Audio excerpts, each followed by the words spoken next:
Lorsqu'on pilote son organisation, avoir une bonne visibilité sur ses processus est une chose importante, mais savoir les optimiser est aussi primordial.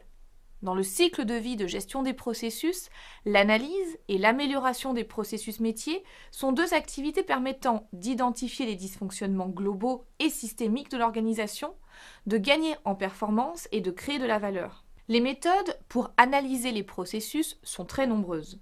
Généralement, on s'attachera à travailler sur 4 domaines de réflexion: le temps, les coûts, la qualité et la conformité. Et pour savoir si un processus répond aux exigences d'efficacité et d'efficience attendues, il faut d'une part connaître les objectifs du processus et être capable de mesurer sa performance. L'une des questions que l'on se pose souvent est: quand analyser ? L'analyse des processus peut être réalisée de façon périodique, dans une logique proactive d'amélioration continue. Les processus sont pilotés et surveillés de façon permanente, et des indicateurs de performance sont mesurés afin de détecter des dysfonctionnements. Plus souvent, l'analyse peut être issue d'une démarche opportuniste.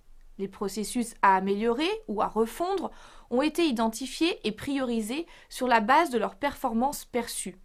En effet, il arrive régulièrement qu'on connaisse quels sont les processus qui posent problème, mais qu'on ne sache pas expliquer pourquoi.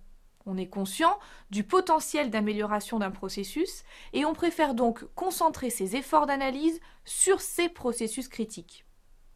L'analyse est aussi régulièrement issue d'une démarche stratégique.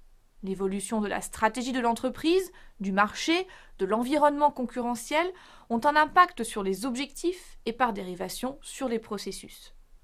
Enfin, des événements particuliers peuvent être déclencheurs de l'analyse.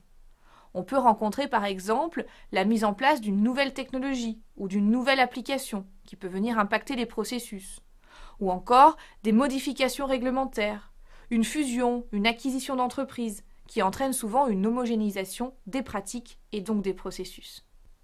L'analyse consiste donc à comprendre et à évaluer un processus existant. Elle entraîne généralement une évolution du processus qui va de l'amélioration à la refonte que l'on appelle aussi réingénierie. En fonction de la santé du processus ou des enjeux stratégiques de l'organisation, le curseur du changement peut varier, allant de quelques modifications à une restructuration totale du processus.